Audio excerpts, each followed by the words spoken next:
Sunnah menurut ulama hadis adalah ma'udhifa ila Nabi sallam min qaulin aw fi'lin aw takririn.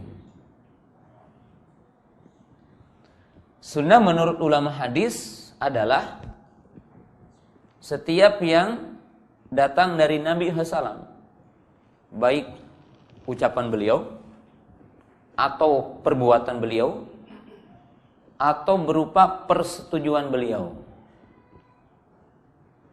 maka itu dinamakan sunnah.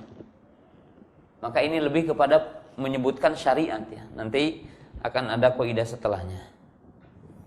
Jadi sunnah itu setiap perkara yang datang dari Nabi sallam, baik ucapannya ya, yang dimaksud dengan ucapan di sini seperti perintah beliau, larangan beliau, beliau memerintahkan sholat, beliau melarang untuk berbuat zina, maka ini namanya apa? Sunnah. Ya, berarti ini akan berbeda dengan ulama usul. Karena yang wajib pun dinamakan apa? Sunnah. Ya. Perkara wajib itu dinamakan apa? Sunnah. Salat 5 waktu adalah sunnah. Puasa adalah sunnah. Akidah juga adalah apa? Sunnah. Ya. Karena sunnah dalam istilah ulama hadis, setiap yang datang dari Nabi sallam berupa ucapan. Nah, kalau kita tafsir ucapan beliau itu kan ada 2 ya, ucapan. Pertama, ucapan dalam bentuk berita ya. Seperti beliau memberitakan tentang iman kepada Allah, iman kepada malaikat, iman kepada yaumul akhir, iman kepada qada dan qadar, ya, iman kepada hari kiamat. Maka ini termasuk ucapan Nabi sallam. Nah, kewajiban kita apa? Tasdikuhu bima akhbar. Kalau sunnah yang berupa berita, maka kewajiban kita apa? Membenarkan apa yang dia apa?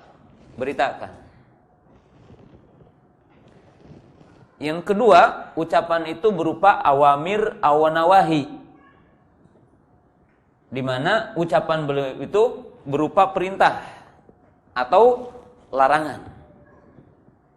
Maka kewajiban kita apa? Al-imtithal, mentaatinya. Perintah kita melakukannya, kalau larangan kita apa? Meninggalkannya. Jadi kalau dalam poin yang ini kita tahu setiap perintah Allah, setiap perintah Rasulullah SAW adalah sunnah.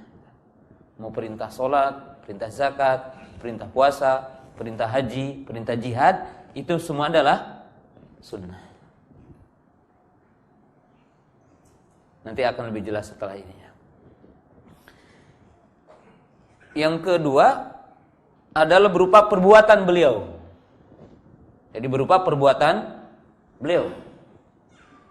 Jadi apa yang beliau perbuat dalam agama ini, ya, seperti beliau menunaikan wudu seperti apa, sholat seperti apa, puasa seperti apa, haji seperti apa, jihad seperti apa, interaksi dengan tetangga, interaksi dengan istri, interaksi dengan anak. Ini semuanya apa?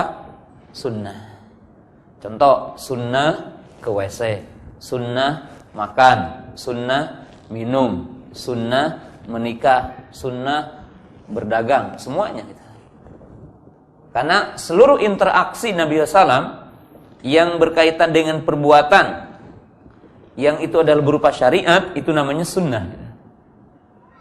Makanya kalau para ulama itu kan mengatakan di antara sunnah mandi seperti begini gitu.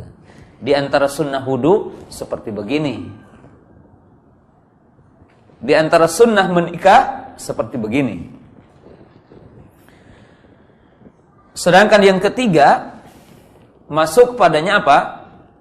Bahwa yang dimaksud dengan sunnah itu persetujuan beliau. Apa yang dimaksud dengan persetujuan beliau itu? Sesuatu yang diperbuat oleh para sahabat di zaman Nabi SAW, lalu Nabi SAW membiarkannya, menyetujuinya, maka itu dinamakan dengan takrir. Ya. Maka inilah sunnah menurut ulama hadis. Jadi sunnah menurut ulama hadis.